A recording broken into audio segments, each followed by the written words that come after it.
Got a John Deere 4044M. Throwing this code. Oh my god, you can't see because of the glare.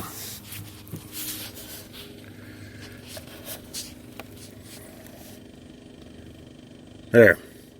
It's ICC 3352.07. So this works out to be allegedly something to do with the solenoid that changes the exhaust when it's doing the regen. Because normally your exhaust comes out the bottom. When you regen, because it's so hot, it comes out through the top. And to do this, there are two butterfly valves in the exhaust system that are connected. So when this rod goes down to the solenoid that I hope is the problem, because that's what I bought the part for. And when it pushes up, you see it moves that and that, and I don't know if you can see in there. Nope, you can't. Well, there's a little butterfly valve, like a choke or a throttle. And when it goes its normal position down like this, it's got this one closed, the bottom one open, so it's exhausting out the bottom. And then when it switches both of them, it closes that one, opens the top, so that when you're doing your regen, putting out your screaming hot exhaust, it doesn't set the ground on fire or whatever. So there's a solenoid down here that apparently also is able to read the position, because that's part of the description, is it couldn't read the position that it was in. One of there's not a whole lot about this on the internet, but one of the things that people have reported is the little push-on clips that connect this plate to make the two butterfly valves work together. They rust and they fall off, and then it's no longer connected, so it'll move one or none. And I did find mine, the top one had deteriorated, so I put an E-clip on it. It's kind of smart though. This piece is gold colored, so I'm guessing it's bronze, so that you do not have so it doesn't bind up, so it doesn't corrode. You know what I mean? Because bronze is by nature has some lubricity properties to it. So yeah, according to the internet, that falls off and then they're not connected, or the valves get stuck. And I will say mine was a little sticky at first, but I was able to work it loose, and now they move very, very free. So I ordered the $150 part, and there's a spring that goes with it that I figure can't hurt. I mean, I don't know, it feels like it's working. The other two possibilities I'm aware of is there could be a fault in the wiring between the solenoid down there and the computer, or the main computer's crapped out. So I pulled the plug off the bottom of the solenoid. It looks fine. The wiring, I don't know, it goes back in there, and I mean, I didn't see anything visibly damaged. I don't know. So I'm going to throw money at it and try to replace this. And it's kind of in this housing that is like a shield, and also that's what holds it. So I'm not going to video actually doing the work, because, you know, you're not going to be able to see it. But this is what the new part looks like. There's a lot of stuff actually in the end of it. We'll see. So things have happened. Maybe some learning. I don't know. I thought my intent was to take this whole housing off that mounted the solenoid. Obviously, I did not do that. Because there are several bolts around, and there's one way back in there that, you see that? How the heck do you get to that? You can't even put a long extension down. So I looked at the new part, and I realized, you know, it's threaded into this thing. So I took a chance, because, you know, well, I could break it worse, I guess. But anyway, I carefully unthreaded this from the bottom. What I was not expecting, and I'm thankful for, the spring, the extra spring that I was going to replace, is all captured up in here. And of course you can't see it because the shroud doesn't expose it. But you can feel that it's there now. Is it super strong? I don't know. Let me see. The new one. Well, the new one's not super strong either. So I think I'm going to just stick the new solenoid in and see what happens. Because I got to looking at things. I wasn't sure if things are going to fly apart if I took it apart. But I'm realizing the way it works. This is right now in the retracted position. Because there's a spring in there.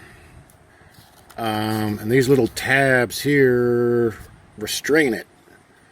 So, yeah, the bottom line is it didn't all blow apart when I took it apart, which was nice. I did have to loosen this bolt on the exhaust bracket because it was rubbing right there. But maybe this is a whole lot easier than I thought it was. I realized that after I pulled out a couple more bolts. But all right, I'm going to shut up, put it back together, and we'll see what happens. Well, that appears to have done it. So what have we learned today? If you have that code and you want to take a chance and replace this solenoid, you do not have to take this bracket off. And I would suggest not trying because it made a whole lot of work. That bolt back there was really hard to get lined up because the whole thing sprung, at least on mine anyway. I wasted so much time with that. You will, I believe, have to pull these two bolts out, 10mm head, to get this heat shroud out of the way, just to give you a little more working room. But this piece contains all of the spring, and there's actually a ball joint in there, which I was going to replace but didn't because I was afraid to pull that all apart. Anyway, I grabbed it with channel locks, grabbed this to hold it. Like I said, these bolts come out. This one, 15mm head, was jamming into that. I put a couple of washers on it so it doesn't stick out so far. Yours may not have that problem. This tractor I bought very well used. It had been owned by a landscape company. So all my hydraulic lines are bent all over the place and things are sprung and not cooperative. Anyway, the other little tip, where did I put it? When you unplug the connector on the back of this thing, they don't give you much pigtail at all. So, and it's got the little lock on it. So I found a hook like this was perfect to go up there, pull the lock off, and then pull it out.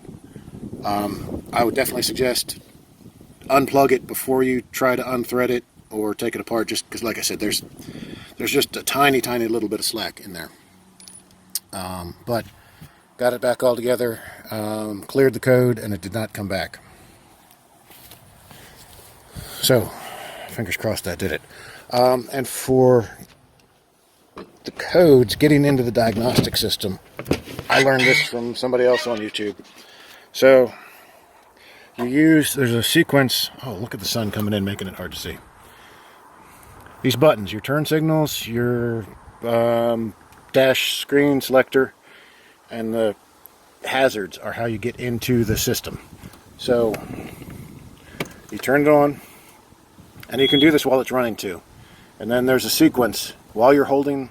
All right, holding down the center button, right, left, left, right, left, right. Now the screen switched from whatever it was to, see, it says ECU. That's half of the system. We don't want that because our code was not an ECU code, it was an ICC code. So I'm going to hit the turn signal, the over, and it's going to switch. See, it says ICC. We'll hit the center button as enter. And then you kind of screw around in here. I pushed the over to look for my code. See, it has none. This is where before it would have sprung up the code that we saw. So, and then you go through all, I don't even know what the heck we're looking at when you're cycling through all this stuff. But when it was at the code, when you could see that the code was up, if you wanted to clear it, you would basically double tap the hazard flashing button, press it, wait a second, press it. It's got to, yeah, I screwed up a few times. And then it will say clear code or something along those effects to clear. And then the first option will be N at the end of it. It'll for no. and a question mark. You push the over button and it'll switch to a Y for yes. You hit the center button to confirm. It'll clear it and it'll say done, and then you'll be right here with none. Thank goodness. And then to get out of the diagnostic menu, you can either press and hold the center key and see it goes back, and it's funny because your turn signal is going to be on, or you can just turn it off or whatever. In any case, for us,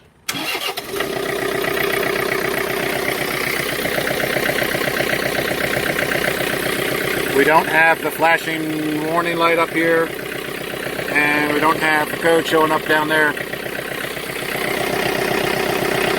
So, yay.